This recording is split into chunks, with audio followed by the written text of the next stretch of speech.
Well, happy Monday. We're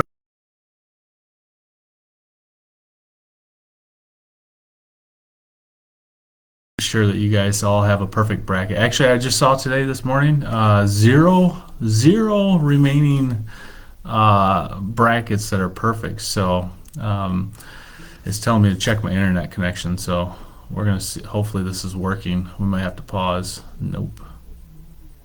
Are we there? All right.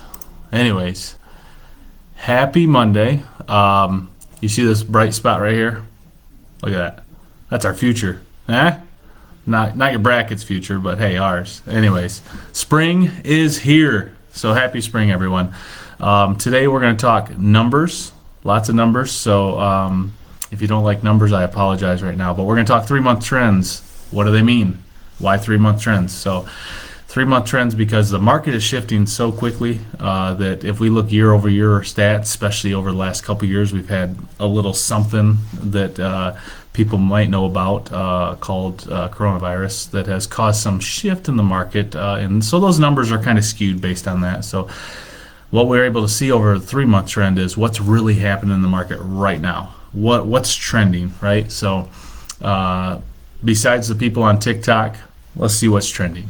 Anyways, new listings. So we'll go through these quickly. I'll share with you some numbers and what that means, and then feel free to reach out. I'll post some of the numbers in the comments below afterwards. But new listings. So we're seeing on average they're actually increasing. Went from 309 to 380 to 382 last month. So average of 357 new listings.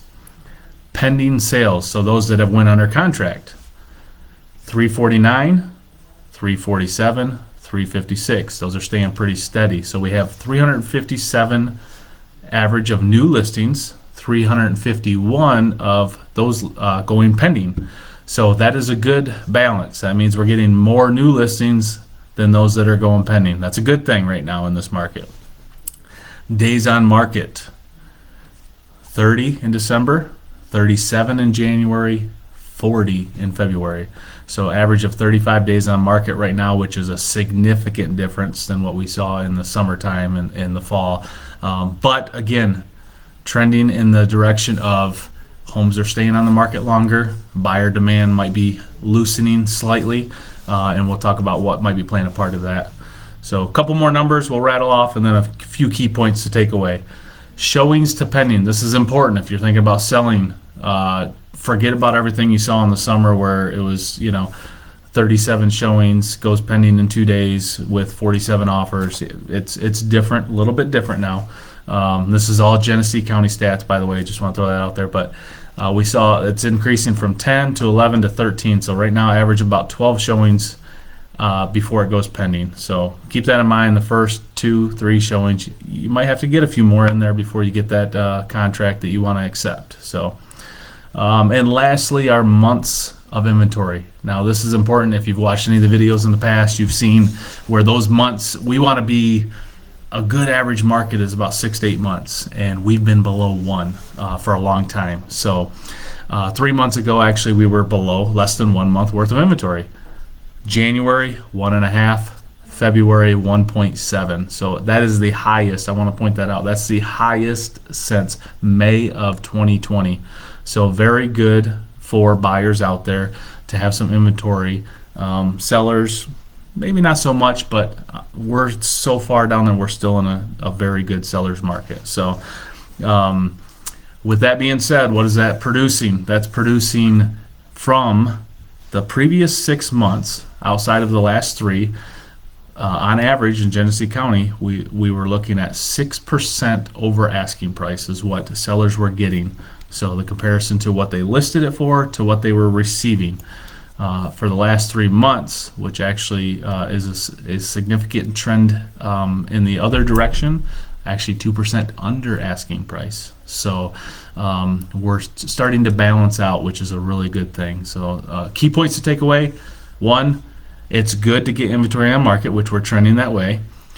Some key factors that might be playing a part is that obviously some outside influences, geopolitical news going on, Also, interest rates, it's lessening that buyer demand, but also keep in mind that even with the increase that we saw recently, and they're talking about some more, we are still in historically low rates. So keep that in mind. A 4% is still a fantastic rate. If any of us been around for a halfway decent amount of time, we understand this, right?